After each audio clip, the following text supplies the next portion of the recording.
સુરત જિલ્લાની ભૂસ્તર શાસ્ત્રીની કચેરીમાં છેલ્લા 3 વર્ષથી કાયમી જીઓલોજીકલ ભૂસ્તર શાસ્ત્રીની ભરતી કરવામાં આવી નથી। આ કચેરી માત્ર ઇન્ચાર્જ જીઓલોજિસ્ટ દ્વારા ચલાવવામાં આવે છે, જેના કારણે ખનિજ વહીવટમાં ગંભીર અવરોધો અને અનિયમિતતાઓ ઊભી થઈ રહી છે। આના પરિણામે માટી, રેતી જેવા ખનિજોની ચોરીને મોકળું મેદાન મળી રહ્યું છે અને સરકારને કરોડો રૂપિયાનું રોયલ્ટીનું નુકસાન થઈ રહ્યું છે।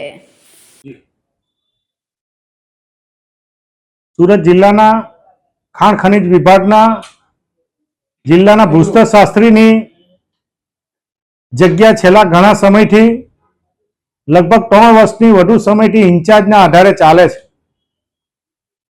આ જગ્યા ખાલી હોવાના કારણે સુરત જિલ્લાના ઓલપાડ, ચોર્યાસી, કામરેજ, પલસાણા, બારડોલી, મહુવા અને માંગરોળ તાલુકામાં મોટા પ્રમાણમાં રેતીની અને સાથે સાથે માટી ખનનની મોટા પ્રમાણમાં ચોરીઓ થાય છે।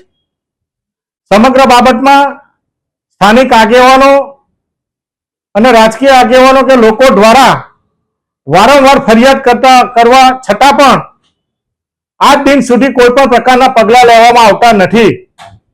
જે સરકારશ્રીની સમય મર્યાદામાં ફરિયાદનો નિકાલ થવો જોઈએ, એના પર યોગ્ય કાર્યવાહી થવી જોઈએ અને સાથે સાથે જે કોઈ એના ગેરરીતિ હોય તે અનુસંધાનમાં યોગ્ય રીતે દંડ થવો જોઈએ।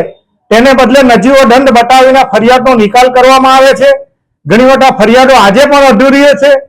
આ અનુસંધાનમાં ભૂસ્તર શાસ્ત્રીનો કોન્ટ્રાક્ટના આધારે ચાલતો સ્ટાફ, એમાં બની બેઠેલા દલાલો અને રાજકીય મેરાપીપણામાં કામ કરતા છેલ્લા 5 વર્ષનો તમે અભ્યાસ કરો તો દરેક તાલુકામાં એક જ એજન્સીને વારંવાર રેતીની અને માટીની ખોદાની મંજૂરી આપવામાં આવે છે। આના કારણે મોટા પ્રમાણમાં સરકારની તિજોરીને નુકસાન થાય છે। આ સમગ્ર બાબતમાં સુરત જિલ્લાના તમામ તાલુકામાં જે ફરિયાદો મળે એ ફરિયાદોનો યોગ્ય રીતે સમય મર્યાદામાં નિકાલ થવો જોઈએ।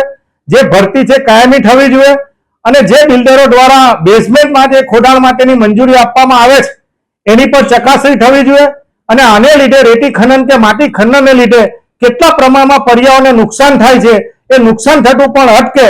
આ અનુસંધાનમાં તાત્કાલિક અસરથી પ્રામાણિક અધિકારી તરીકે સુરત જિલ્લાના ભૂસ્તર શાસ્ત્રીની કાયમી નિમણૂક કરવામાં આવે એ માટેની રજૂઆત માન્ય ખાણ ખનિજ ઉદ્યોગ વિભાગના અગ્ર સચિવને અને વિકાસ કમિશનરને કરીને સુરત જિલ્લાના લોકોના હિતમાં, પર્યાવરણના હિતમાં અને ગામડામાં રેતી અને માટી બચે એ અનુસંધાનમાં તાત્કાલિક અસરથી રજૂઆત કરી।